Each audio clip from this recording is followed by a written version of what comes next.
Yes, so hi everyone and a warm welcome to our channel. I hope you are doing well. Studies and preparations are going on. CA final IDT का RTP हम इसके अंदर discuss करने वाले हैं. Before we start दो चीजें, अगर चैनल पे नए हो तो ensure you are subscribing and liking. आप देखो एक बार कंटेंट कैसा लग रहा है and then you can consider showing the support because it helps me to reach more students. Point number 2, Telegram channel है हमारा, please join it. It is a very genuine two way communication community that we are building out there. तो वहाँ पे discussions होते हैं, आपको एक support मिलेगा. जो अकेलापन रहता है सीए फाइनल का वो आपको नहीं वहाँ पे मिलेगा. So consider joining that. Link is available in the description. And obviously subject focus हमारा आईडीटी का रहता है. सारी चीजें मैं उसके अंदर पहले बता देता हूँ, क्या कर रहे हैं, क्या प्लान हो रहा है. So it will help you a lot. ठीक है, आरटीपी की डिस्कशन स्टार्ट करते हैं. आपके बीओएस की साइट पे आपको मिल जाएगी आरटीपी. सो कैसी है सर आरटीपी? अच्छी है. ठीक है, अमेंडमेंट्स काफी टेस्ट हुए हैं एंड एमसीक्यूज भी अच्छे हैं. तो इसको प्लीज ऐसे मत देखना कि बैठ गए सर सॉल्व कर रहे हैं हम देख लेंगे, ऐसा नहीं करना है. एक बार मेरे सॉल्व करने से पहले just apply your mind, see what your first response is, what your answer is, ताकि वो गलती आपको हमेशा याद रहेंगी कि क्या you know what mistakes are committed. ठीक है, स्टार्ट करें. चलो आओ, केस सिनेरियो से स्टार्ट करते हैं. एमसीक्यूज का काम करने का एक तरीका होता है, वो तरीका को समझो, जानो and try to implement it. वरना क्या होता है, बहुत टाइम लगा देते हो और नंबर भी नहीं आते. So see how I am solving. First two things that you have to take care whenever you solve the MCQ. Do not analyse everything while you are reading for the first time. First reading आपको देना है सिर्फ ये जानने के लिए. देखो question आपका क्लाइंट है, तो क्लाइंट जब आके आपको बताएगा, फर्स्ट मीटिंग है अपनी क्लाइंट के साथ, तो क्या बताएगा, सर मेरा नाम क्या है, मेरा बिजनेस स्ट्रक्चर क्या है, मैं कहाँ पे क्या काम करता हूँ, रजिस्टर्ड कहाँ हूँ, बस ये आपको जानना है. क्योंकि जब सवाल आएगा तो दोबारा एनालिसिस करना पड़ेगा, तो दो बार का टाइम वेस्ट नहीं करेंगे. एंड कभी कभार एमसीक्यू जो होता है वो इंडिपेंडेंट ही होता है अपने आप में, तो देखने की जरूरत नहीं पड़ती. तीसरा रीजन, कभी कभार इंफॉर्मेशन एक्स्ट्रा दी जाती है जिसके बारे में सवाल ही नहीं होता. तो please don't over analyse, just read करेंगे. आइए, Super Lever Limited is engaged in manufacturing of taxable electronic goods. Retail showroom located in Mumbai as well as two manufacturing units located in Mumbai, Nagpur are registered under same GST in the GST of Maharashtra. Maharashtra के अंदर मेरे 3 unit है लेकिन मैंने एक ही registration लिया है. I know I can go for more than 1 registration, but client कह रहा है सर मैंने तो एक ही लिया है. Company has a manufacturing unit in Bangalore registered in Karnataka. Another, ये क्या हो गया भाई, अच्छा यहां से वो दोबारा ओपन हो गया. ठीक है, यहां से रीड करते हैं. Another retail showroom located in Ahmedabad. तो मोटा मोटा सर 3 स्टेट में रजिस्ट्रेशन है. डिस्टिंक्ट पर्सन का कंसेप्ट लग जाएगा सेक्शन नंबर 25 के हिसाब से. Okay, registered in Gujarat. ठीक है, कंपनी ने has provided the following details with regard to the month of October. Always pay attention कि मेरा टैक्स पीरियड क्या है, कौन सा टैक्स पीरियड का डेटा दे रहे हैं, कौन सा टैक्स पीरियड का पूछ रहे हैं, किस यूनिट का पूछ रहे हैं, ये बेसिक्स पे ध्यान देंगे. अब इन्होंने मुझे टेबल दे दिया है मुंबई रिटेल शोरूम का, यूनिट का, नागपुर का, और काफी सारी डिटेल्स दी है, 7 आइटम्स. अभी छोड़ देंगे, देखते क्या पूछ रहे हैं. फॉलोइंग एडिशनल इन्फॉर्मेशन भी दी है, मुंबई यूनिट के बारे में दी है. तो इतना हम हाईलाइट कर सकते हैं कि चलो ये मुंबई यूनिट की है, ये कुछ नागपुर यूनिट की भी बात आ रही है. Okay, retail showroom in Mumbai इसका कुछ दिया है, नागपुर यूनिट का फिर से डेटा आ रहा है, मुंबई यूनिट का डेटा आ रहा है. Okay, stock valued from Mumbai to Nagpur ये आ रहा है. A truck carrying finish goods of Mumbai unit. ठीक है, we will analyse whatever the question demands, we will analyse. Based on the facts, choose the most appropriate answer. आ जाओ. The value of taxable supply by Nagpur unit during the month of October and its gross tax liability for the month of November. छोटी छोटी चीजें हैं, please ध्यान देना. Tax liability पूछा है तो ग्रॉस पूछा है या नेट पूछा है, आईटीसी लेना है या नहीं लेना है, आउटवर्ड सप्लाई के बारे में पूछ रहे हैं या टोटल पूछ रहे हैं. टोटल मतलब आरसीएम का भी इंपैक्ट लेना पड़ेगा. तो these things, these are the basic structure of how to read the question. तो प्लीज ये चीजों का ध्यान देंगे. तो मेरे से क्या पूछ रहे, दोबारा रीड करेंगे. Taxable supply bye Nagpur unit during the month of अक्टूबर. तो टैक्सेबल सप्लाई नागपुर की अक्टूबर के लिए and gross liability without ITC. वो कह रहे आईटीसी को मत गिनो फॉर द मंथ ऑफ नवंबर, ये अगले महीने का पूछ रहे. अब देखना जरा, थोड़ा स्मार्ट ऐड करेंगे. वैल्यू ऑफ टैक्सेबल सप्लाई में नागपुर का मेरे पास 4 है, इसमें से ये दोनों सेम है. तो पहले हमें नागपुर का निकालना ही पड़ेगा एंड देन हमें नवंबर का भी निकालना पड़ेगा. अगर ये अलग अलग होता, I am just telling you, अगर ये चारों अलग अलग होते तो पेपर में कॉन्फिडेंटली एक निकालो और उसको मार्क करो and trust yourself that you have done it correctly. ठीक है, उससे टाइम बचेगा. तो चलो नागपुर का अक्टूबर का डेटा देखते क्या क्या है.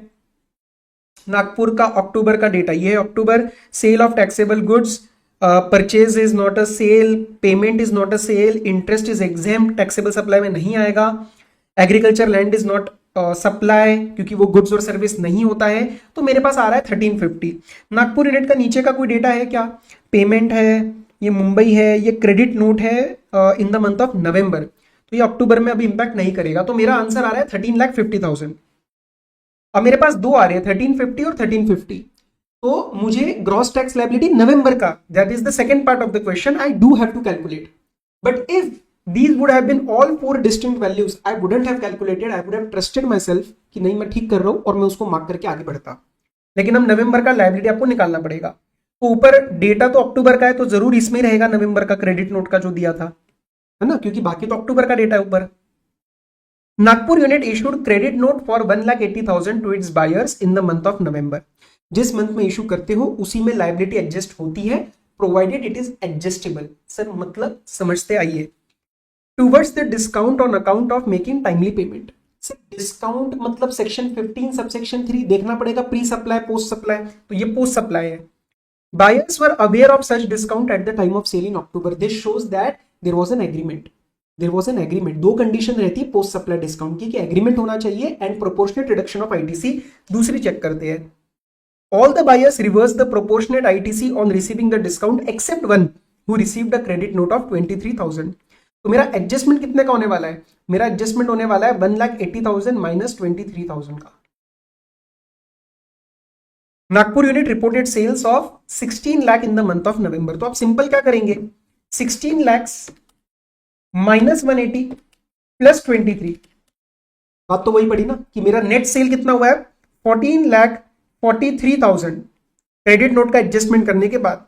रेट एक बार चेक कर लेते हैं, एप्लीकेबल जीएसटी रेट और इलेक्ट्रिक आयंस। अच्छा इलेक्ट्रिक आयंस तो अभी मेरे पास कुछ आया नहीं है, रिमेनिंग गुड्स का मैं 12% ले लूंगा, तो इसका 12% आपका रेट लग जाएगा, देख लो। This comes out to be 173,160, है क्या कोई? ये रहा 173,160, आंसर शुड बी सी। मैं साथ साथ मैच करा देता हूं, आंसर शुड बी सी, ये देखो ये आपका आया सी।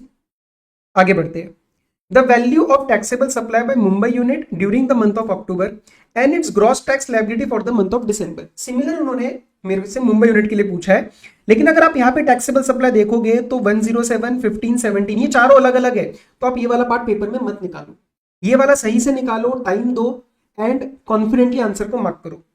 तो मुंबई यूनिट का अक्टूबर का डेटा क्या कहता है?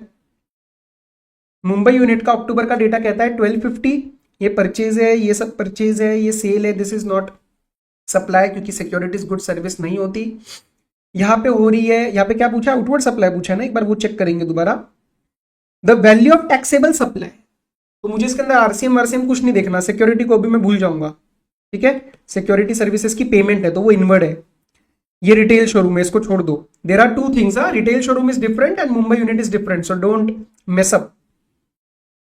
मुंबई यूनिट ये क्या है, further in the month of December, ये दिसंबर है तो अभी मेरे को अक्टूबर का चाहिए, तो और कुछ बचा नहीं है। ये देखते हैं स्टॉक वैल्यूड, अच्छा ये आ रहा है, देखते हैं। Stock valued at 7,30,000 were transferred from Mumbai unit to Nagpur unit. Further stock valued of 680 was also transferred from Bangalore unit to retail showroom at Ahmedabad. अब सुनना मेरी बात, मुंबई यूनिट से नागपुर जा रहा है, महाराष्ट्र के अंदर क्या मैंने सेपरेट रजिस्ट्रेशन लिया? नहीं। अगर सेपरेट रजिस्ट्रेशन लिया होता तो सेक्शन 25 सबसेक्शन 4 का डिस्टिंक्ट पर्सन का कंसेप्ट लग जाता और वो सप्लाई भी बन जाती, क्योंकि हम शेड्यूल नंबर 1 लगा लेते।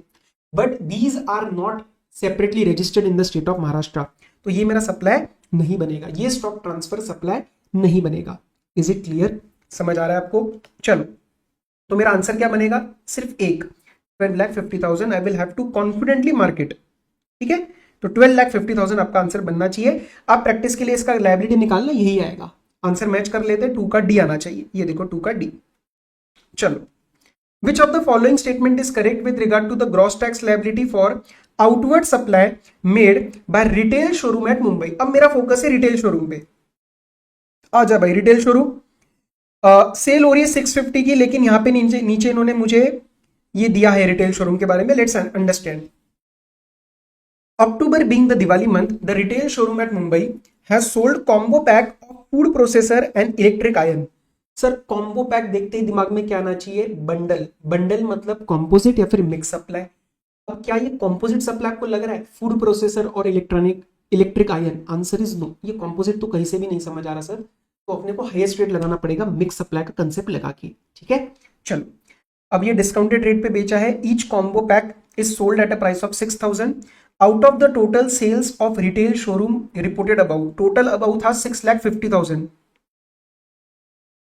इसमें से 150 जो है वो कॉम्बो पैक का है, जिसके ऊपर मेरा हायर वाला रेट लगेगा। अभी देखेंगे रेट क्या है। इलेक्ट्रिक आयंस पर स्पेशली प्रोक्योर, ठीक है। Few electronic irons has been sold individually, total sale is 36,000। तो ये इंडिविजुअल सेल हुआ है 36,000 का, और बचा हुआ क्या आया 650 माइनस 150 माइनस 36,000। पेपर में ना हो सके तो कैलकुलेटर भी करना चाहिए। मुझे पता ही ओरली भी हो सकता था, बट थोड़ा सा माइंड के प्रेशर के कारण वो जल्दबाजी में ना गलती हो जाती है। So don't take that risk, ठीक है, बिल्कुल रिस्क नहीं लेने का। ओके 464, तो ये आ रहा है आपका 464। ठीक है, अब रेट देखते क्या क्या है। इलेक्ट्रॉनिक आयंस का रेट है 18%। Applicable rate of GST on electronic ions procured, तो मैं प्रोक्योर मतलब मैं मानूंगा कि भैया सेल का भी 18% मैं यूज करूंगा। And other remaining goods is 12%। तो अगर आप इसको बाइफरकेट करोगे तो ये आपका हायर वाले रेट पे जाएगा, क्योंकि this is a mix supply जिसमें 18 वाला भी है 12 वाला भी है। तो I will tax this eight 18%। ठीक है, एंड 36,000 का भी 18% आएगा, क्योंकि वो तो इंडिविजुअल रेट ही है, और इसका आएगा आपका 12%। तो इसका कैलकुलेशन करते हैं। 150 प्लस 36 इंटू 18%, उसको एम प्लस पे डाल दो, एंड 464 इंटू 12%, उसको एम प्लस में डालो। एमआरसी आना आएगा आपका 89,160। आ रहा है क्या कोई? देखो ग्रॉस पूछा था, इसलिए मैंने आईटीसी का कुछ नहीं देखा, क्योंकि मैंने प्रोक्योर भी किया था, बट आईटीसी नहीं देखा मैंने। So the gross liability without ITC for the month of October is coming out to be 89,160। Match हो गया ना आंसर? तो कॉन्फिडेंटली आगे बढ़ो, नीचे का मत देखो। थर्ड का ए आना चाहिए आपका, थर्ड का ए। चलो आगे आओ। Fourth, value of exempt supply bye Nagpur and Mumbai during the month of अक्टूबर। अब नागपुर में मेरे पास हो रहे मैच हो रहे हैं, तो मुझे दोनों निकालने पड़ेंगे, कुछ कुछ सेम वैल्यूज है। तो नागपुर और मुंबई का मेरे को निकालना है अक्टूबर का एग्जाम सप्लाई। नागपुर, ओ मेरे नागपुर भाई आजा। पेमेंट फॉर सिक्योरिटी ये आपका एग्जाम्प्ट है, ठीक है। बाकी तो नीचे ये एग्जाम्प्ट नहीं है। Okay this is not exempt, ये तो सप्लाई नहीं होती। बच्चे गलती करते हैं। एग्जाम्प्ट सप्लाई मतलब जो चीज सप्लाई होनी चाहिए पहले। Exempt supply section 2 clause 47 CGST, मतलब वो सप्लाई है बट एग्जाम्प्ट है, तो ये सप्लाई नहीं है। Land is not a supply, गलती मत करना। मुंबई यूनिट का निकालते हैं। मुंबई यूनिट का तो यहाँ पे है ही नहीं कुछ। Securities is not a supply, ये भी नहीं है। यहाँ पे तो आरसीएम का खेल है, ये रिटेल शोरूम है, ये नागपुर यूनिट है। ये हुआ है, ये क्या हुआ है इसको देखते हैं। ये दिसंबर मंथ का है ना, पूछा किसका है? पूछा अक्टूबर का है, तो बस और कुछ बचा नहीं ना, फिर तो नील ही बनेगा आंसर, है ना। तो मुंबई यूनिट का नील था, तो ये आप उल्टा कर सकते थे कि मुंबई यूनिट में 4 अलग अलग आंसर्स आ रहे थे, तो आप एक निकाल सकते थे। ठीक है, मुंबई यूनिट का एक नील, नील तो एक ही है ना, नील अलग अलग नहीं है। I am just telling you a way of solving कि मुंबई में अगर आपका पहले निकालते आप नील, तो बाकी तीनों में नील नहीं है, तो आपका यही आंसर बनता, तो आपका फोर्थ का ए बनना चाहिए। आंसर शुड बी फोर्थ का ए। ठीक है जी, चलिए आगे आइए। ये तो खैर हमने निकाल ही लिया। Value of exempt supply bye Nagpur and Mumbai for the purpose of reversing ITC under rule 42-43। Exempt supply एक चीज होती है, for the purpose of rule 42-43 अलग चीज होती है, जिसके अंदर हम आरसीएम को भी इंक्लूड करते हैं, सिक्योरिटीज का 1% भी लेते हैं, स्टैम्प ड्यूटी वैल्यू भी लेते हैं। तो अब इसमें देखते क्या क्या आ रहा है। नागपुर का, नागपुर के भी दो सेम आ रहे हैं, चलो निकालना पड़ेगा इसको भी प्रॉपरली दोनों। नागपुर का निकालते हैं पहले। क्या ये 42-43 में आएगा? Answer is no. Interest is exempt but for the purpose of rule 42 and 43 unless they are banks it will be excluded, तो ये नहीं आएगा। Agriculture land, stamp duty was paid, this is the relevant value, this is not relevant, this is not relevant, this is the relevant value कि मैं stamp duty किस पे कर रहा हूं। तो नागपुर के लिए आंसर बनेगा 1,85,00,000, और मुंबई के लिए क्या आंसर बनेगा वो भी देख लेते हैं। मुंबई के लिए ये सेल है, ये परचेज है, ये है सिक्योरिटीज। अब इसका मुझे 1% लेना पड़ेगा, इसका मुझे 1% लेना पड़ेगा, तो दैट विल बी 4,500। सिक्योरिटीज का purchase value is irrelevant for me, मुझे कहीं पे भी कोई फर्क नहीं पड़ता। तो 4,500, और स्टैम्प ड्यूटी इसने कितने पे पे करी है? 75 lakhs पे। So this will be relevant for me, this will not be relevant. तो 75 लाख प्लस 4,500, तो 75 लाख 4,500 मुंबई का आंसर बनेगा और इसका बनेगा 1,85,00,000। तो आ जाओ, नागपुर का क्या बना 1,85,00,000 और इसका 75 लाख 4,000, तो आपका आंसर बनेगा बी। फिफ्थ का आंसर बनना चाहिए आपका बी। बिल्कुल ठीक है जी। सिक्स पे आओ, Mumbai unit wishes to file an appeal against the order. अच्छा भाई देखते ऑर्डर क्या है इसके अगेंस्ट, यहाँ पे कुछ हो रहा था। A truck carrying finished goods of Mumbai unit was intercepted by PO. PO was of the view that e-way bill was not prepared as per the provisions of GST law. Truck along with the goods was seized under section 129. Seizure order was passed on October 23, communicated to Mumbai unit on October 24. तो मेरे पास communication कब आया है 24 अक्टूबर को। This is important because whatever the limitation periods are they will start from the day I receive the notice. देखते भाई साहब इनको अपील में क्या इन्होंने ऑप्शंस दिए मुझे। Mumbai unit wishes to file an appeal against the order passed by PO authorizing the seizure of the truck and the goods transported. Which of the following statement is correct? There is no appellate remedy. गलत क्यों नहीं है भाई, मैं appellate authority क्यों नहीं जा सकता? Mumbai can directly file an appeal to the High Court as the GST 8 is yet to be constituted. मुझे एक बात बताओ, ये आपको कंफ्यूज कर रहे हैं। अपील कहाँ जाएगी? appellate authority। तो appellate authority तो एग्जिस्ट करती है ना, ट्रिब्यूनल नहीं है, तो अभी कंफ्यूज नहीं होना है। ये अपने आप में ठीक है fact, but the appeal is to be filed to the appellate authority. Mumbai can file an appeal to appellate authority on or before 24 January. तो 3 महीने यही बनेंगे, नवंबर दिसंबर जैन के 3 महीने होते हैं। सेक्शन नंबर 107 लगाएंगे हम, ठीक है। सो एपेलेट अथॉरिटी के पास ये अपील जाएगी, आंसर बनेगा आपका सी। नेक्स्ट वाला रिविजनरी अथॉरिटी है। रिविजनरी अथॉरिटी के पास हम अपील नहीं फाइल करते, वो खुद इरोनियस ऑर्डर अपना रिवाइज करता है सबऑर्डिनेट ऑफिसर का। तो आंसर बनेगा आपका सिक्स्थ का सी। सिक्स्थ का सी आ गया। ये नेक्स्ट केस पे आते हैं। ये थोड़ा अच्छा है। अच्छा क्यों है? क्योंकि ऐसा पूछा नहीं गया है, ठीक है। तो आप इसको थोड़ा इंपॉर्टेंट मार्क कर लो। एंड रूल 42 43 अच्छा टेस्ट किया इन्होंने। Bela petroleum limited is engaged in business of refining and marketing petroleum products. It has 1 refinery each in the state of Tamil Nadu, West Bengal and Maharashtra and numerous administrative marketing offices across the country. मोटा काम है भाई, फैला हुआ काम है। Company has a separate marketing cum administrative office for every major state and some common offices for the small eastern states. ठीक है, ये डेटा बहुत ज्यादा दे रहे हैं, अभी देखेंगे हमें पूछा क्या है इन्होंने। Company also blends lubricants in its blending plant in the state of Maharashtra and Tamil Nadu. As a policy all the place of business in a state are registered under GST under 1 registration. एक स्टेट में एक से ज्यादा हम registration नहीं लेते। ये important है मेरे लिए क्योंकि इसके ऊपर जनरली सवाल आ सकता है। Imported crude is used as input in the refinery and following major products are extracted. अब ये क्या दे रहे हैं? Products chargeable to GST on FCM group A, product not chargeable to GST. जो हम चार्जिंग सेक्शन पढ़ते हैं सेक्शन नंबर 9 सीजीपीएडी, याद है ना, एविएशन टर्बाइन फ्यूल वगैरह, तो ये उसका प्रोडक्ट है, ये चार्जेबल नहीं है जीएसटी के लिए। तो दिस इज नॉन टैक्सेबल, मतलब ये एग्जेम्प्ट सप्लाई है, ये एग्जेम्प्ट सप्लाई है। ओके ठीक है। अब ये है प्रोडक्ट ए एफसीएम और ये है प्रोडक्ट ग्रुप बी के एग्जेम्प्ट सप्लाई। ओके, अब मैं आगे बढ़ता हूं। Base oils are further sent to blending plant where they are blended with additives to produce lubricant. ठीक है ना भाई, सुनो, हमने अपने को ऑयल बिजनेस में नहीं जाना है, अपने को जीएसटी देखना है। ज्यादा टेंशन मत लो, देखेंगे सवाल क्या पूछ रहा है। Company provides following particulars for Tamil Nadu, Maharashtra and West Bengal. और उन्होंने बहुत सारी इंफॉर्मेशन दे दी है, वैल्यू दी है, ये एक्साइज ड्यूटी, वैट, टैक्स, ओ तेरी काफी इंफॉर्मेशन है। ओवरवेल्म नहीं होंगे, देखेंगे सवाल क्या है। Due to sudden fire in the store room of the refinery located in Maharashtra on 28 Feb, the entire quantity of spares procured in the month of February itself gets destroyed. फरवरी में bye किया, फरवरी में जल गया। चलो, assume all the group A products are chargeable to 18% GST including both। ठीक है, GST का nature ignore करो, 18% लगाना है। Opening balance of ITC is nil, subject to information above, balance all conditions are fulfilled, no inward outward apart from the above। सवाल पे आओ sir. The value of company's supply in the UT of Puducherry is 32,34,000 Group A product and in Goa is 18,38,000 Group A and Group B product in the current financial year। GST registration के बारे में पूछ रहे हैं। आपको registration chapter में हमने revision भी किया था। रजिस्ट्रेशन चैप्टर के अंदर आपको पुडुचेरी और तेलंगाना ये दोनों स्टेट्स का थोड़ा ध्यान रखना था।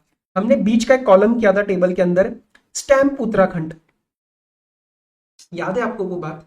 तो उसमें से 2 स्टेट्स बड़े वैसे वाले थे, नॉटी स्टेट्स हमने बोले थे। क्यों? क्योंकि ये कहीं से भी स्पेशल नहीं होते, लेकिन इनको फिर भी 40 लाख की लिमिट इन्होंने नहीं दी थी। 40 लाख की रजिस्ट्रेशन की गुड्स की लिमिट इन्होंने नहीं दी थी, if you remember that. Okay, so 20 lakh के हिसाब से चलो, अगर वो भी आप नहीं ध्यान रख पाओ, इसमें लॉजिक वो मतलब अगर even if you don't remember, यहाँ पे स्टिल 32 + 18 ये वैसे भी सप्लाई जाने वाली है 40 के ऊपर। मतलब I am just telling you कि पेपर में गलती हुआ तब भी मैनेज हो जाएगा। फोकस करते हैं कि चल रजिस्ट्रेशन तो चाहिए रहेगा। अब पुडुचेरी और गोवा दोनों को एनालाइज करते हैं। पुडुचेरी में ये ग्रुप ए के प्रोडक्ट्स सेल कर रहे हैं जिसमें एफसीएम है, और गोवा के अंदर ये दोनों कर रहे हैं। सर ये दोनों कर रहे हैं, इस पे क्यों फोकस दे रहे हो? सेक्शन नंबर 22 रजिस्ट्रेशन, वहां पे आपके शब्द क्या लिखे हैं? From where the taxable supply, from where taxable supply. तो अगर मैं गोवा के अंदर सिर्फ ग्रुप बी डील कर रहा होता तो आंसर बदल जाता।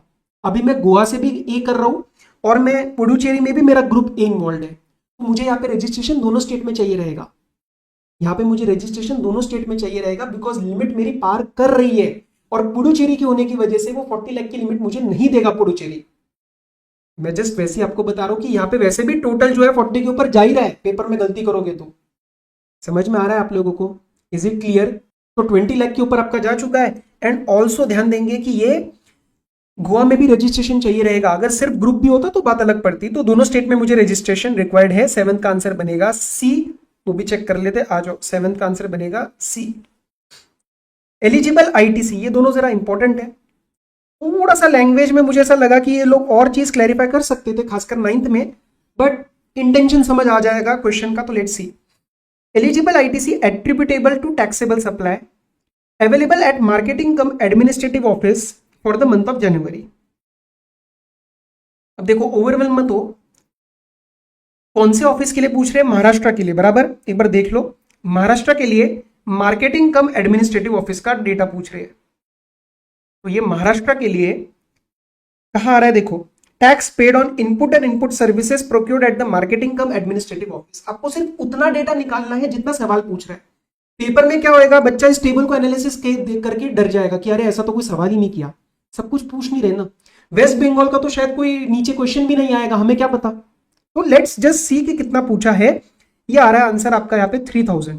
ओके, अब ये पूछ रहे eligible and attributable to taxable supply, मतलब 3000 रुपए आपने टैक्स पे किए। किसके लिए? Input and input services. तो कौन सा वाला रूल लगेगा? 42 एंड 43 में से कौन सा? Rule 42। 43 is for capital goods. तो 42 के हिसाब से आपको नॉर्मल क्या लगाना है? हम क्या करते थे? इंटू ई अपॉन टीटी, याद है? एग्जेम्प्ट का नॉर्मल टर्नओवर रेशियो लगा देते थे। तो एक बार इसमें देखते हैं कि टैक्सेबल कितना है। तो टैक्सेबल वाला अपने को ढूंढना है ना। Now pay attention, value of supply inclusive of all taxes and duties group B products. Group B कौन से वाले हैं? जो जीएसटी से बाहर है। इसका मतलब उस पर एक्साइज लग रहा होगा, वैट लग रहा होगा, जो भी अदर टैक्सेस है वो लग रहे होंगे जो इन्होंने मुझे दिए हैं। ये देखो, excise duty leviable on supply of group B and VAT on supply of group B. तो ये दोनों चीजें जो है लगी है ग्रुप बी के प्रोडक्ट्स के ऊपर। अब सवाल ये आता है कि सर हमें ये नहीं याद कि क्या ये वाला जो ड्यूटी का पोर्शन है, जो ये एक्साइज का पोर्शन है, जो वैट का पोर्शन है, is it a part of turnover for the purpose of rule number 42 and 43? Answer is no. ये आपके पार्ट ऑफ टर्नओवर नहीं है। तो आपको क्या करना पड़ेगा? 1600 इसमें से माइनस करना पड़ेगा। ये आपका सप्लाई बनेगा for the purpose of turnover. Are you getting it? और ये क्या है? 200। What is this? Value of supply group A products before all taxes and duties. अगर यहां पे भी इन्होंने आफ्टर दिया होता तो मुझे जीएसटी माइनस करना पड़ता, क्योंकि ग्रुप ए जीएसटी के लिए है। आप समझे? ग्रुप ए जीएसटी वाला है, ग्रुप बी नॉन जीएसटी वाला है। ग्रुप ए का सप्लाई उन्होंने वैल्यू ही दिया है विदाउट द जीएसटी, लेकिन ग्रुप बी का जो डेटा दिया है उसके अंदर उन्होंने वैट और एक्साइज ऐड करके दिया है, और वैट एक्साइज अलग से बता भी दिया, तो मैं उसको माइनस कर लूंगा, क्योंकि रूल मुझे कहता है कि आपको उसको कंसीडर नहीं करना। अब समझ में आया आपको? चलो, अब आगे बढ़ते हैं, तो ये क्या बनेगा, टोटल देखो इसका भी 1800 बना, और ये क्या बना, ये है 200, टोटल कितना हुआ 2000। और उसमें से मेरे को किस पोर्शन के लिए आईटीसी मिलेगा, मुझे इस पोर्शन के लिए आईटीसी मिलेगा, क्योंकि ये चार्जेबल है, ये एग्जाम नहीं है, ये एग्जाम नहीं है, ये एग्जाम्प्ट है। सर क्यों एग्जाम्प्ट है, अरे बेटा जी वो नॉन टैक्सेबल है ना, तो सेक्शन 2 क्लॉज 47 में एग्जाम सप्लाई की डेफिनेशन में नॉन टैक्सेबल आता है।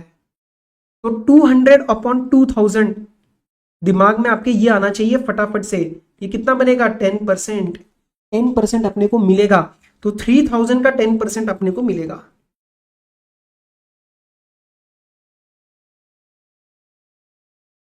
समझ में आया आपको ये बात, ये बी आंसर आना चाहिए आपका, ये अच्छा सवाल है, ऐसा आया नहीं है ज्यादा पहले, तो बी में आपका ये बनेगा 300। ठीक है, आओ, eligible ITC attributable to taxable supply, वही टर्नओवर लगाना है, in respect of capital asset procured in the state of Tamil Nadu. अब कैपिटल असेट में क्या हो जाता है ना, कहानी थोड़ी पलट जाती है। आप लगाते हो रूल नंबर 43, आप आईटीसी पूरा लेते हो और फिर मंथ बाय मंथ उसको रिवर्सल करते हो डिवाइड बाय 60 करके, ये आपको भूलना नहीं है, ये भूलोगे तो गड़बड़ होएगा। तो capital asset for the purpose of Tamil Nadu मैंने कितना लिया है, टेबल कौन सा है भाई, पहला वाला कॉलम है, कैपिटल असेट ढूंढो इसके अंदर, input spare input capital asset ये वाला, क्योंकि तमिलनाडु का मेरा पहला कॉलम है। तो 12,000 पे मुझे एडजस्टमेंट करना पड़ेगा, तो मैं 12,000 लूंगा, लेकिन मुझे इसमें से कुछ चीज माइनस करनी पड़ेगी। क्या, वो amount which is attributable to exempt. कैसे करूंगा, 12,000 डिवाइडेड बाय 60 किया सबसे पहले, ठीक है, वो आया आपका 200 into E upon T T. For the purpose of January आपका ई अपॉन टोटल टर्नओवर कितना आ रहा है वो हम देख लेंगे सेम तरीके से। देखो ये है 1650 group B, 1650 minus 500 minus 250, 1650 minus 500 minus 250, ये बनेगा 900, ये बनेगा आपका, मतलब एग्जेम्प्ट वाला बनेगा आपका 900 और टैक्सेबल वाला है 100। तो 90% is reversal, 90% of 200 is reversal 180, तो यहां से आपका 180 माइनस हो जाएगा, ये बनेगा आपका 11,820, आपका डी आंसर बनेगा, आपका डी आंसर बनेगा।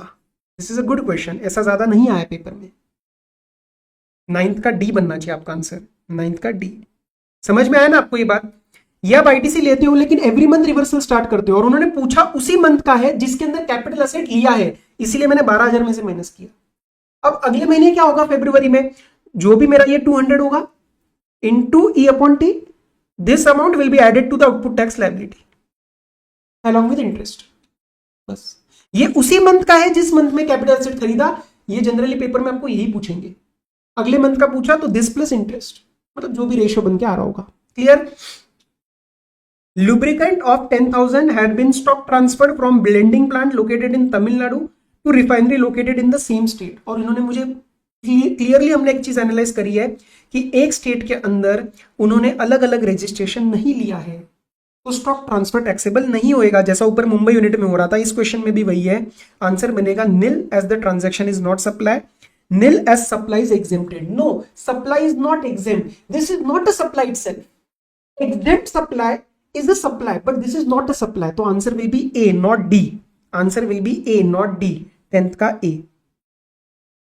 आगे आओ, what action is required from Bela in respect of spare destroyed by fire in February। Fire की वजह से स्पेयर्स डिस्ट्रॉय हुए तो आईटीसी नहीं मिलेगा, आप देखते कौन सा है। No action is required, wrong. Bela should report to the jurisdictional, कुछ नहीं रिपोर्ट करना, सी और डी को एनालाइज करते हैं। Bela should not avail ITC of the tax paid and should reverse the ITC availed. Sir दोनों में फर्क क्या है, यहाँ पे बच्चा कंफ्यूज होएगा। फर्क ये है कि जिस मंथ में अगर आपने लिया उसी मंथ में डिस्ट्रॉय हो गया तो आप अवेल ही मत करो, क्योंकि उसी मंथ में आपको पता चल गया ना उस मंथ का आईटीसी आपको नहीं लेना है उस पर्टिकुलर आइटम में। पुराने मंथ का लिया होता, अब डिस्ट्रॉय होता तो मैं रिवर्स करता, तो यार better option is not avail, not reversal is not a better option. Reversal कब होता, जब पुराने महीने का स्पेयर था और अब जल गया, अब डिस्ट्रॉय हो गया, तो इसका आंसर आपका बनेगा 11th का सी, 11th का सी। अरे ये क्या हो गया, ठीक है, शुड नॉट अवेल। लास्ट पे आते हैं, अभी इंडिपेंडेंट एमसीक्यू है शायद। ABC exported a consignment of goods to George located in France in January, paid applicable export duty.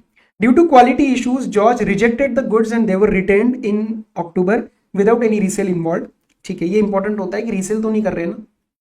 समझ आ रहा है ये कहाँ का सवाल जा रहा है, ये सेक्शन 26 का जा रहा है, रिफंड चैप्टर, एक कस्टम्स का। The PO pass the clearance order on 15th of October, ABC applied for refund on 10th May। अब देखो सेक्शन 26 में रिफंड कब तक अप्लाई करना होता है, 6 महीने में, ठीक है। तो अक्टूबर, नवंबर, दिसंबर, जनवरी, फरवरी, मार्च, अप्रैल, मई, मतलब 6 महीने से ज्यादा हो गया है। Is it eligible? Answer is no. No में देखो, no because refund application was filed beyond time limit, no because goods once exported are not eligible for duty refund, नहीं, ये रीजन गलत है, ये रीजन सही है कंक्लूजन के साथ। So answer will B 12th का बी, 12th का बी, क्योंकि टाइम लिमिट 6 महीने का एक्सीड हो गया। अब नेक्स्ट पे आओ, क्वेश्चन नंबर 13। एक बार मेरे लिए एडजस्टमेंट्स होने के बाद खुद हाथ चलाने हैं और खुद एक बार सॉल्व करना है, क्योंकि जब तक सॉल्व करना नहीं आएगा ना, आप जितने मर्जी वीडियोस देख लो, किसी के भी, आप नहीं कर पाओगे। बेसिक सॉल्विंग कैसे होती है, मैंने क्वेश्चन नंबर 1 का एक प्रैक्टिस वीडियो डाला था, 14 मार्क्स को कैसे सॉल्व करना है वो एक बार देख लेना बेशक, उसमें सारी चीजें मैंने डिस्कस करी है, स्ट्रक्चर, फॉर्मेट, फलाना सब। अब यहाँ पे मेरा ध्यान जाएगा एडजस्टमेंट्स की तरफ, क्योंकि at the end of the day एक बार स्ट्रक्चर आ गया तो एडजस्टमेंट समझ आनी चाहिए कि क्या करना है, प्लस माइनस लेना है, आईटीसी नहीं लेना, तो that I will discuss now.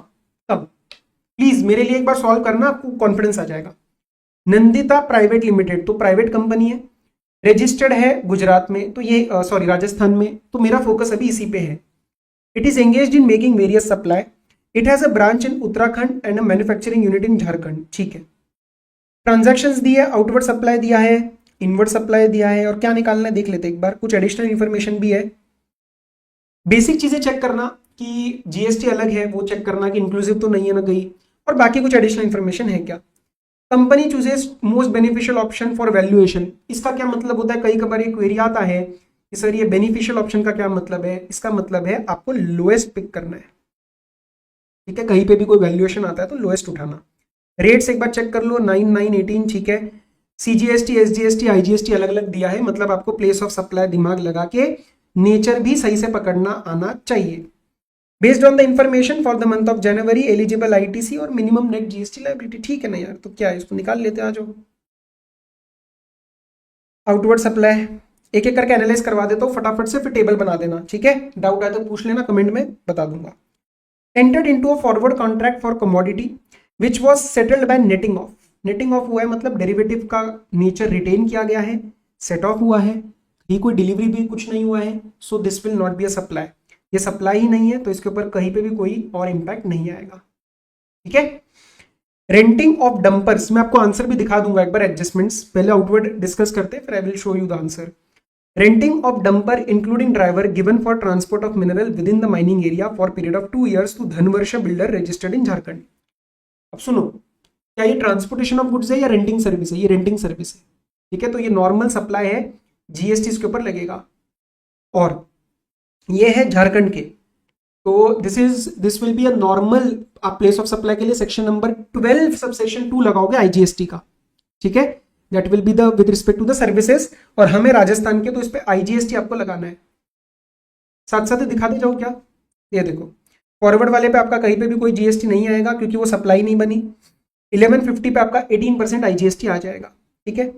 Manufactured silk yarn from raw silk and supplied it to Gajodhar trader registered in Mumbai. Silk yarn पे आरसीएम कब लगता है, क्या वहां पे ये लिखा है क्या कि सप्लायर एग्रीकल्चरिस्ट होना चाहिए, आंसर इज नो। यहाँ पे बच्चा गलती करेगा, वहां पे लिखा है मैन्युफैक्चरर, तो चाहे मैं कंपनी क्यों ना हूं, क्योंकि कंपनी एग्रीकल्चरिस्ट नहीं होती, बट आरसीएम के टेबल में सप्लायर लिखा है any person who manufactures, they have not stated the word agriculturist, तो यहाँ पे आरसीएम लग जाएगा क्योंकि recipient is a registered person, तो यहाँ पे आपका लग जाएगा RCM. Amount received for accommodation provided to 10 students preparing for UPSC. The said accommodation is supplied for continuous period 6 months, monthly rent 20,000, 90 days continuous और 20,000 की लिमिट इसमें कंप्लाई हो रही है। आप लगाएंगे एंट्री नंबर 12A। ये पीजीवीजी वाले जो है ना वो एंट्री नंबर 12 में नहीं आते, अब वो एंट्री नंबर 12A में आते हैं विद अ ट्विन कंडीशन जो ये सेटिस्फाई करती हुई नजर आ रही है, तो ये हो जाएगा एग्जेम्प्ट। ठीक है, तो ये दोनों भी चेक कर लो, आरसीएम और एग्जेम्प्ट। ये आपका आरसीएम में जाएगा इसलिए मेरी लाइबिलिटी नहीं बनेगी, और ये आपका एग्जेम्प्ट हो जाएगा। ये देखो एग्जेम्प्ट हो गया। ठीक है, आगे आओ। Supplied branded electronic goods to a consignment agent in Suhasini traders in Jodhpur Rajasthan. Okay, Suhasini issued an invoice using its own name while further supplying the goods. तो आपने लगाया इसके अंदर इनवॉइस टेस्ट, इनवॉइस टेस्ट लगाया शेड्यूल नंबर 1 के हिसाब से पैराग्राफ नंबर 3 में। तो सामने वाला अगला वाला ट्रांजैक्शन एजेंट ने अपने नाम पे किया है, तो मेरे और एजेंट के बीच में भी without any consideration this dash denotes that there is no consideration, and because there is no consideration I shifted my mind to schedule number 1 and I applied the invoice test and this will be a supply। ये supply बनेगा। अब sir इसका valuation कैसे करेंगे, वो आपको rule 29 पे जाना पड़ेगा। देखते हैं। Suhasini supplied the goods of like kind and quality to unrelated wholesaler in of MP and UP for 560 during the same month and open market value is 540। तो 540 और 90% of 560, 5,04,000, whichever is lower। Why did I pick lower? Question has clearly stated choose the most beneficial। तो मैं इसका GST rate लगाऊंगा। क्या लगेगा, inter या intra? ये राजस्थान की, ये मैं भी राजस्थान का हूं। नेचर ऑफ सप्लाई के लिए प्लेस ऑफ सप्लाई का सेक्शन क्या लगेगा, सेक्शन 10(1)(a। क्यों 10(1)(a) लगाया सर? आपने मूवमेंट ऑफ गुड्स इन्वॉल्व है ना, मूवमेंट ऑफ गुड्स इन्वॉल्व है, एंड मूवमेंट कहां पे टर्मिनेट हो रही है, राजस्थान में। तो section 10(1)(a IGST, this will B an intra supply. 5,04,000 का 9% और 9% देख लो।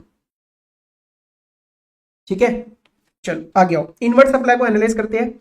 Avail the event management services from white frame events for organising the company's product launch meet at a convocation centre in Delhi. तो ये तो नॉर्मल है, इसका ITC मिलेगा मुझे, है ना, मतलब ये एलिजिबल है, कोई ब्लॉक नहीं है। नेचर क्या बनेगा इसका, नेचर बनेगा इसका इंट्रा, क्योंकि ये लोग राजस्थान में, मैं भी राजस्थान में हूँ, रजिस्टर्ड टू रजिस्टर्ड है, B2B सप्लाई है, तो ये बनेगा इंट्रा नेचर। तो 550 का 9% और 9% आप लोगे। आगे आओ, ये मैटर नहीं करता, हाँ हम रजिस्टर्ड है। Purchased high capacity industrial machine from Techfab engineering, a registered supplier based in Ranchi Jharkhand to produce taxable item. As per the terms parts were brought at a manufacturing unit in Jharkhand, assembled and commissioned thereat, and after recipient's inspection its delivery was completed। अब सुनो, ठीक है machine तो ठीक है, supplier कहाँ का है, झारखंड का, और प्लेस ऑफ सप्लाई क्या बनेगा, द असेंबली इन झारखंड। जहां पे असेंबल हुआ है वही प्लेस ऑफ सप्लाई बन जाएगा, तो इसमें प्लेस ऑफ सप्लाई का आंसर भी झारखंड ही बनेगा, and this will be categorised as intra nature supply. और जब ये इंट्रा नेचर की सप्लाई बन जाएगी, कौन से स्टेट की, झारखंड, मैं कहा कहूं राजस्थान का, क्या मुझे इंट्रा ऑफ झारखंड का आईटीसी मिलेगा? आंसर इज नो, मुझे इसका आईटीसी नहीं मिलेगा, गलती मत करना। Purchase 3 electric scooters with engine capacity of 25 cc for use of its employees with in the office premises nearby client location. क्या ये मोटर व्हीकल है? नो, ये मोटर व्हीकल नहीं है। Less than 4 wheeled up to 25 cc is not a motor vehicle. Block credit के concept में हम पढ़ते हैं। Scooters were supplied in Jaipur by GSC registered dealer located in Kerala. तो सप्लायर केरला का है, टर्मिनेशन का हुआ होगा इस गुड्स का जयपुर में, राजस्थान में, तो ये बनेगा इंटरनेचर। ठीक है, और इसके ऊपर बिंदास आईटीसी ले लो 18% का। एक बार ये भी चेक कर लेते तीनों। ये हो गया। एडिशनल इंफॉर्मेशन अभी देखेंगे। देखो इसका 9% और 9% आपने लिया, that is okay.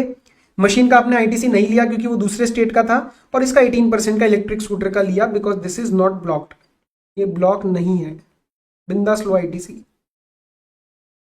Additional information देखते हैं। अब सुनना, इसमें कॉमन क्रेडिट का भी कंसेप्ट लगेगा। क्यों लगेगा? कॉमन क्रेडिट के लिए ना आपको सवाल अलग से आके नहीं बताएगा कि सुनो ना कॉमन क्रेडिट का एडजस्टमेंट लगाओ, वो आपको खुद दिमाग लगाना है। ये आ गया आपका सिक्योरिटीज, तो इसका 1%, रिमेंबर राइट, इसका 1% लेना है। फिर ये तो ठीक है, आरसीएम वाले को भी आपको एग्जाम में गिनना है for the purpose of rule 42, 43, ये एग्जाम तो रहेगा ही। So you have to apply common credit also. पहले एडिशनल इंफॉर्मेशन देखते हैं। Some taxable goods were transferred to the company's branch office in Uttarakhand for promotional gifting. Invoice value was 240, but open market value was 280. Question number 1, क्या ये supply है? बिल्कुल supply है। Distinct person है, state अलग है, तो पहले तो ये लगाना दिमाग कि सप्लाई है या नहीं, फिर वैल्यूएशन पे आएंगे। अब सर क्या इसका वैल्यूएशन करेंगे? बिल्कुल करेंगे।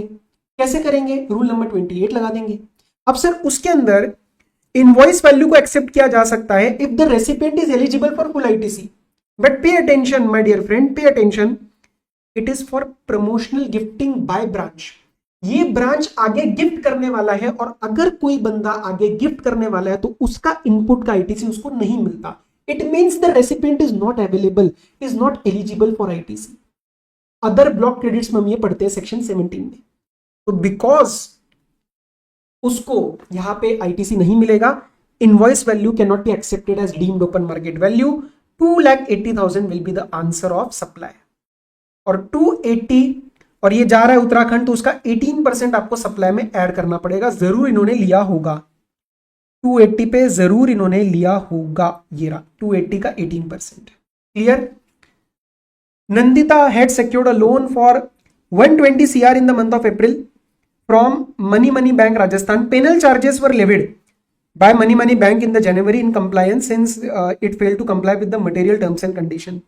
कई लोगों को ये एकदम से याद नहीं आएगा, बट बता दूं, पेनल चार्जेस के ऊपर देयर इज वन क्लैरिफिकेशन जो आपकी पार्ट ऑफ अमेंडमेंट्स है। उस पेनल चार्जेस के ऊपर क्लैरिफाई करा गया था कि they are in the nature of penal interest only, and this is not for tolerating but this is for not tolerating. ये लाइन आपको नहीं याद है, इसका मतलब रिवीजन नहीं हुआ है, मैं रिपीट कर रहा हूं। This is not for tolerating, it is for not tolerating, it is to discourage the breach. So this is not taxable, this is not a supply, it is not a consideration. ठीक है? तो यहां पे 26 लाख के ऊपर कुछ भी मत लेना, मतलब 26 lakh is not a supply, उसके ऊपर मैंने जीएसटी वगैरह नहीं पे किया होगा। अब रही बात आपके कॉमन क्रेडिट के एडजस्टमेंट की।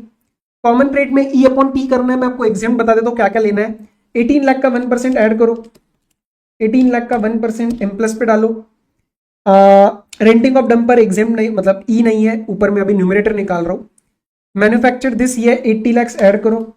ओहो एक सेकेंड ना, 18,000 प्लस 80 लाख प्लस 2 लाख, और ये तो प्रॉपर आपका सप्लाई हुआ है। बाकी तो इसके अंदर और कोई सप्लाई तो नहीं है ना, एग्जेम्प्ट वाली नहीं है, एग्जेम्प्ट नहीं है। हाँ, तो आपका न्यूमरेटर बनेगा 82,18,000, डिनोमिनेटर आप निकाल लेना, मैं एक बार दिखा देता हूँ इसमें भी। 82,18,000 आपका एग्जेम्प्ट आना चाहिए, क्योंकि वहीं पे आपको डाउट आएगा। ये रहा 82,18,000, डिनोमिनेटर में सब कुछ ऐड करना है बस, और कुछ भी नहीं। ठीक है सर, जो हम ये 1% वगैरह ऐड करते हैं, ये क्वेरी आता है, सिक्योरिटीज का 1% ऐड किया, आरसीएम वाला 80 लाख ऐड किया, वो डिनोमिनेटर में भी आएगा, बिल्कुल आएगा। जो चीज आप एग्जाम टर्नओवर बोल रहे हो तो वो टोटल टर्नओवर में भी आएगा, बट इंटरेस्ट अगर कहीं होता है तो वो एग्जाम से बाहर हो जाता है, पर डिनोमिनेटर में रहता है। हम उसको नॉर्मल टर्नओवर का पार्ट मानते हैं, हम उसको एग्जाम नहीं मानते, तो ये गलतियां मत करना प्लीज। बाकी रिवीजन में मैं आपको फिर से ही बता दूंगा। आगे बढ़ते हैं अब जरा नेक्स्ट सवालों की तरफ, मेन आपके खत्म हो चुके हैं। चलो नेक्स्ट पे आते हैं। Akarsha Traders, a registered supplier under GST in UP, had their GST registration cancelled retrospectively with effect from 1st September of the current financial year. Cancellation order was passed on 15 September. ठीक है, तो 15 दिन retrospective हुआ है. Is it possible? Answer is yes. The cancellation order was passed. At the time of cancellation, supplier had not availed the ITC on certain eligible invoices issued in February and March of the preceding financial year for inward supply of taxable goods on which ITC is otherwise available. Otherwise ITC available था लेकिन नहीं लिया था, time available था। Answer is yes. Section number 16 subsection 4 के हिसाब से 30th November और the filing of annual return whichever is earlier, वो ले सकता था, लेकिन बीच में ये कैंसिलेशन हो गया। ठीक है, तो बेसिक 16(4) आपके दिमाग में पता है आपको। और ये जो कैंसिलेशन की बात आ रही है, पक्का हम कहा जाने वाले हैं 16 सबसेक्शन 6, जो पिछले अटेम्प्ट का अमेंडमेंट था। Subsequently, on filing of application of revocation, the cancellation was revoked by the PO on 15th of December of the current financial year. The firm wishes to file its GSTR 3B for the month of September, जो यहाँ पे छूट गई थी। क्यों छूट गई? Because registration जा चुका है ना, तो रजिस्ट्रेशन ब्लॉक हो गया है, यू कैन नॉट फाइल। तो अब ये पता चला कि चलो सर रेवोकेशन हो गया है एंड 15 दिसंबर को it has been revoked. The firm wishes to file it 3B for the September on 21st December of the current financial year. Now the registration is active, so it wants to file the 3B and wishes to claim ITC on the said invoices of February and March of the preceding financial year. You are required to advise whether it is entitled to claim ITC, yes और no. क्या लगाएंगे हम इसके अंदर, section number 16 subsection 6। Whatever the time limit is 30th November और due date और the annual return filing whichever is earlier, या फिर उस पीरियड के लिए, किस पीरियड के लिए, जब से आपका कैंसलेशन हुआ टिल रेवोकेशन, उसके लिए आपको 30 डेज और मिलते हैं। तो 30 डेज के अंदर अंदर मैं जो फाइल करूंगा, अब देखो इसमें कब हुआ है कैंसलेशन, रिवोकेशन हुआ 15 दिसंबर को, और उसके बाद मैं 21 दिसंबर को, विद इन 6 डेज ही मैं फाइल कर रहा हूं पीबी। तो क्या मैं क्लेम कर सकता हूं, answer is yes, within 30 days I can claim. तो मैं विद इन 30 डेज ये फाइल करके I can claim, and the main condition we have to take care of is otherwise you should be eligible and the time limit should not have been expired.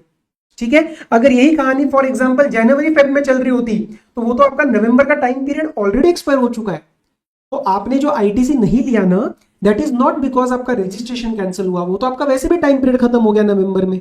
तो वो आपको ध्यान रखना पड़ेगा कि ये सितंबर अक्टूबर में खेल आएगा, ये वाला एंगल आएगा, ये दिसंबर जैन फेब मार्च में नहीं आएगा एंगल, अगर ये इन्होंने कल को डेट्स बदल दी तो।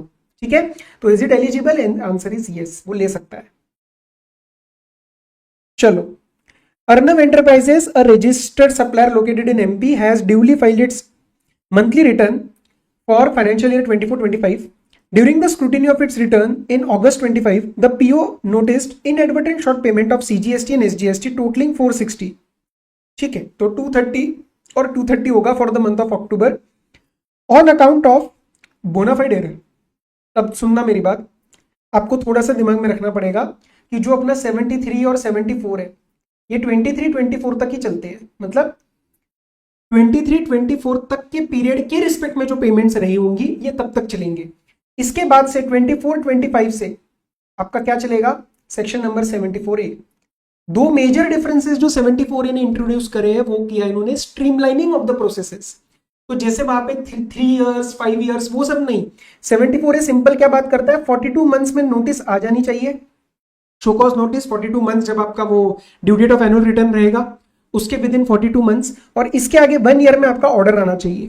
और वो जो मौके दिए जाते थे ना वो सेम है 73 में, जैसे बेसिकली नॉन फ्रॉड केसेस के अंदर 2 मौके दिए जाते हैं in which you can save the penalty, and fraud cases में 3 चांसेस आर गिवन, 15, 25, 50%। वो एग्जैक्टली सेम है 74A में, बट टाइम लिमिट अब वो 60 डेज हो गया है, मतलब शो कॉज नोटिस से पहले या शो कॉज नोटिस के विद इन 30 नहीं, विद इन 60 डेज। तो वो डिफरेंसेस है अभी, बाकी बेसिक 74A सेम, बस इसने क्या किया, टाइमलाइंस को स्ट्रीमलाइन कर दिया। तो 73 74 में अलग अलग चलता था, वो 74A ने स्ट्रीमलाइन कर दिया, बट मौके वो 3, नॉन फ्रॉड में 2 एंड फ्रॉड में 3, that is exactly the same. Clear, चलो आओ देखते हैं।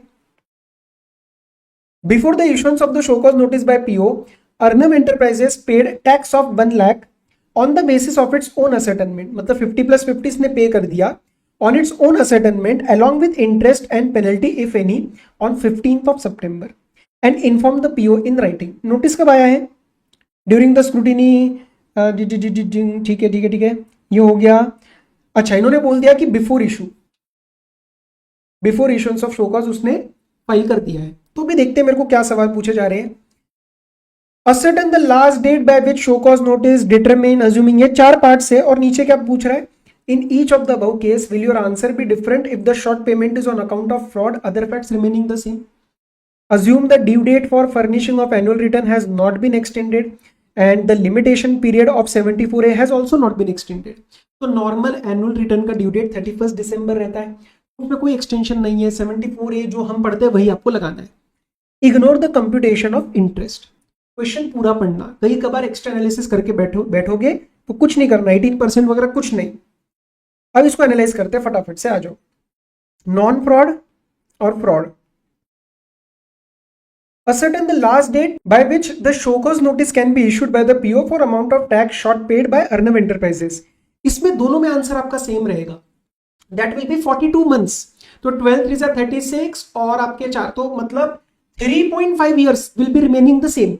तो दिसंबर कौन सा डेट है, ये देखो कौन सा ईयर है, 24-25, दिस इज 24-25 की due date of annual return क्या रहेगी, 31 दिसंबर 25।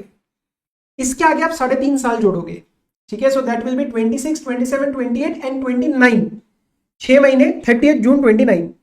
30th June 2029. This will remain same in both the cases. 30th June 2029. ठीक है. Determine the amount of penalty if any payable on amount of tax of 1 lakh, जो भाई साहब ने खुद पे किया है, along with the interest on 15 सितंबर. इसने बिफोर शो कॉज नोटिस कर दिया. तो अगर ये नॉन फ्रॉड का केस रहेगा तो there will be no penalty, but अगर ये फ्रॉड वाला केस रहेगा तो इसको 15% पेनल्टी पे करना पड़ेगा. This is the chance number 1. This is the chance number 1. तो that will B 15,000 he will pay.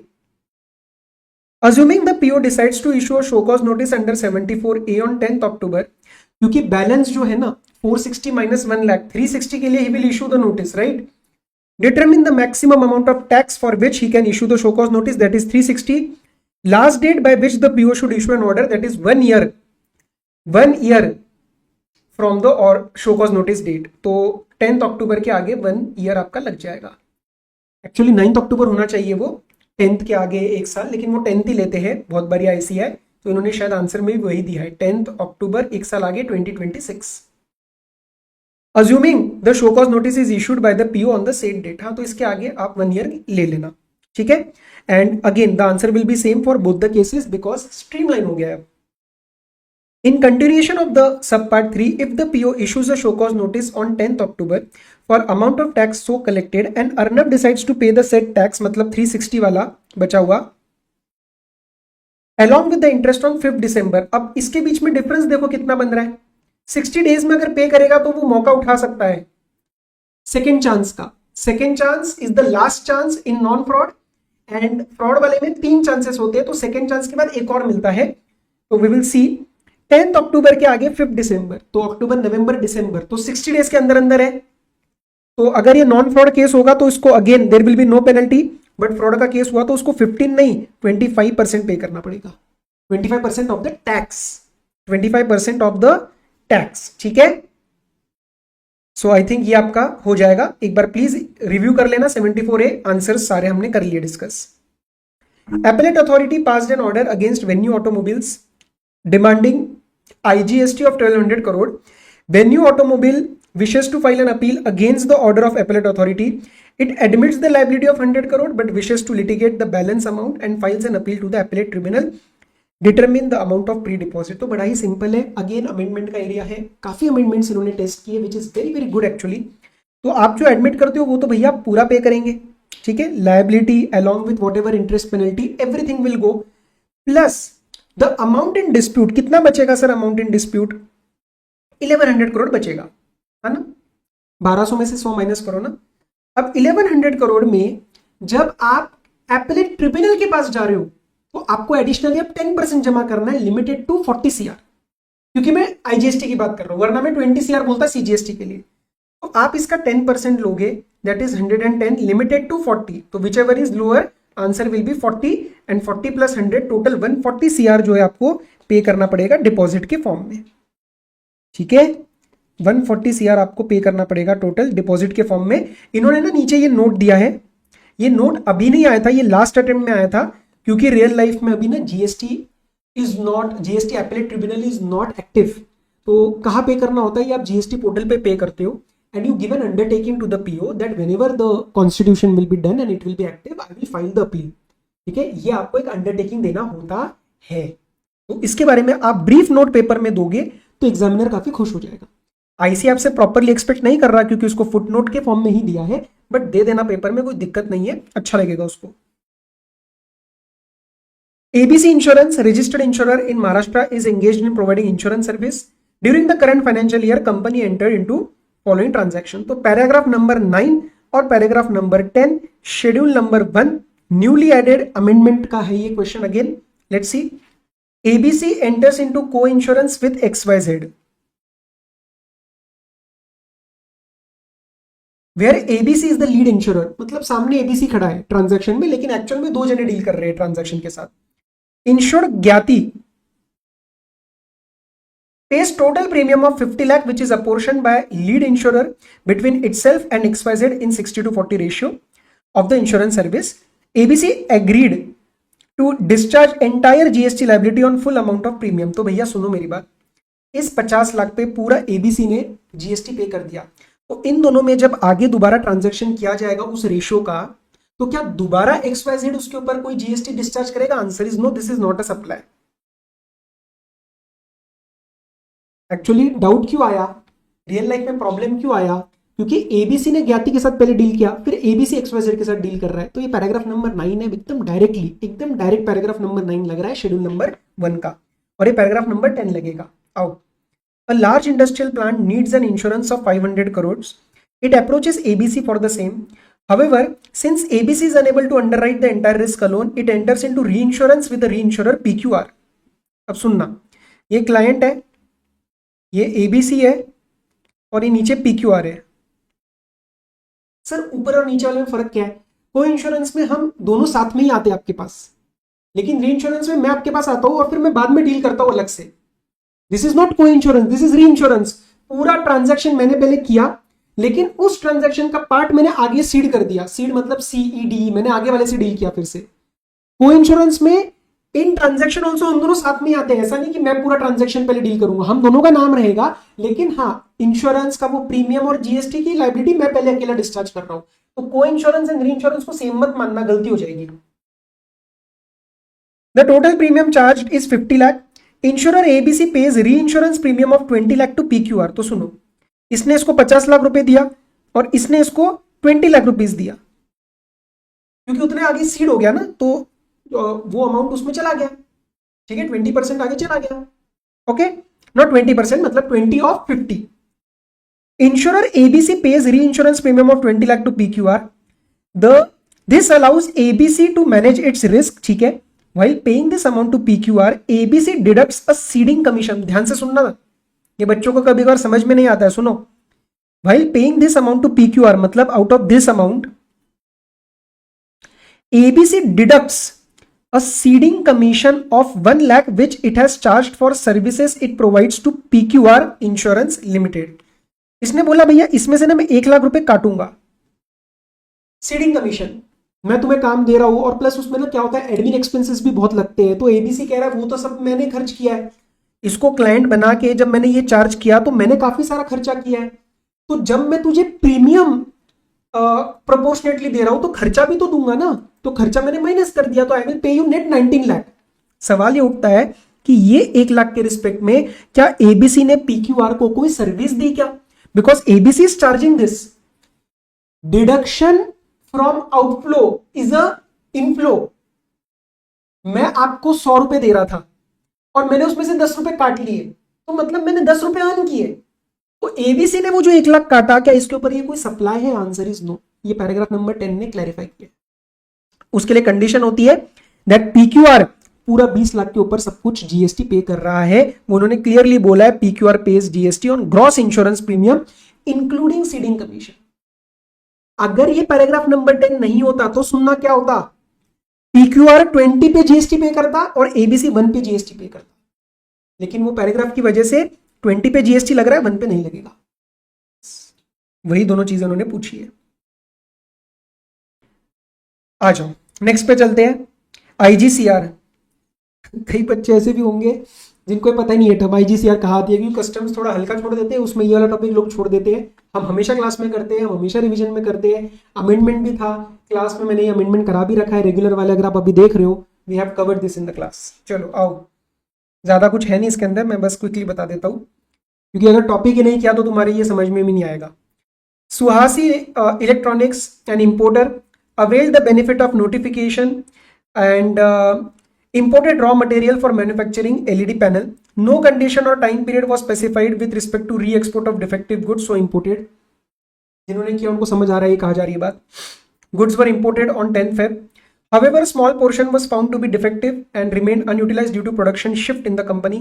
It approached you for the advice on the basis of ICGR। सीधा आओ सवाल पे, whether Suhasi can re-export the unutilized defective goods? Answer is yes। जितना जितना पूछ रहे हो उतना उतना आंसर करना है, पेपर में शो ऑफ मत करना ज्यादा। If yes, what is the maximum permissible time period? Permissible time period जो रहता है वो पहले नोटिफिकेशन में देखना होता है, जिस नोटिफिकेशन में इन रूल्स को रेफर करा गया है। अगर नहीं तो अब time is 1 year, extendable with 3 months. 1 year plus 3 months का एक्सटेंशन मिल सकता है। पहले 6 मंथ्स होता था, तो वो 1 ईयर हो चुका है। What are the conditions applicable in case of re export of goods? Condition यही है कि आपका जो क्वार्टरली स्टेटमेंट जाता है, पहले एक मंथली स्टेटमेंट जाता था, अब जो रिटर्न जाती है वो क्वार्टरली जाती है। तो क्वार्टरली रिटर्न में उसको बताना है कि मेरा ये माल मैं एक्सपोर्ट कर रहा हूँ, और दूसरा इंश्योर करना है उसकी वैल्यू इंपोर्ट वैल्यू से कम ना हो। मंगवाया $100 का, बाहर जाते वक्त $80 का कर रहे हो, नहीं, 100 वापस लेके आना इंडिया में जो गया था। If it chooses to clear the goods for home consumption explain the procedure. कुछ नहीं भाई, ड्यूटी और इंटरेस्ट पे कर देना। सामान आपको एक्सपोर्ट नहीं करना है, आप होम कंजम्पशन में क्लियर करना चाहते हो, कर लो, ड्यूटी और इंटरेस्ट पे कर देना। आ जाओ, ये आप खुद कर सकते हो own, this is not new, this is a repeat question. बस बता देता हूं मेन बात क्या रहती है। इस टेबल में देख के थोड़ा सा कंफ्यूजन होता है। कॉन्ट्रैक्ट प्राइस दी है, चेंज प्राइस दी है, निगोशिएटेड प्राइस दी है। मुझे किसी चीज से कोई मतलब नहीं है, मुझे सिर्फ इससे मतलब है कि how much I am paying, and provided I am paying it before the import is complete. India में गुड्स आने से पहले जो प्राइस निगोशिएट हुआ वो मेरा फाइनल है। ये भी रिपीट क्वेश्चन है, ठीक है। एक केस लॉ के ऊपर है, बेकेलोरी करके एक केस लॉ है, मैं आपको नाम दिखा देता हूं, आपको याद आ जाएगा। हम करते हैं इसको बेकेलोरी, तो ये वैसा ही है, ठीक है। मैं बता देता हूँ क्विकली। बेसिकली क्या हुआ इसके अंदर, KW Fuels imported spirit diesel and stored it in public warehouse. X bond bill of entry for home consumption was filed. Applicable duty was paid. PO passed an order for clearance. Payment कर दिया, clearance order आ चुका है। Owing to highly inflammable nature of the commodity, importer made an application to permit the storage of diesel in the warehouse until actual clearance. वो कह रहा है sir PO साहब, सब कुछ ठीक है, पे वे तो मैंने कर दिया है, लेकिन बहुत डेंजरस सब्सटेंस है, मेरे को 2-4 दिन लग सकते हैं एक्चुअल क्लियरेंस कराने में, मैं छोड़ दूं भी वेयरहाउस में। मतलब मैंने आपसे सामान खरीद लिया है, 2-4 दिन आपके यहाँ पे रहने दूं, बाद में लेके जाता हूं। Application was allowed at the time of actual clearance, rate of duty was revised upward. 4 दिन बाद, 10 दिन बाद जब मैं एक्चुअल में लेके जाने लगा, तो लेट से मैंने 10% पे ओरिजिनल पे किया था, वो हो गया 12%।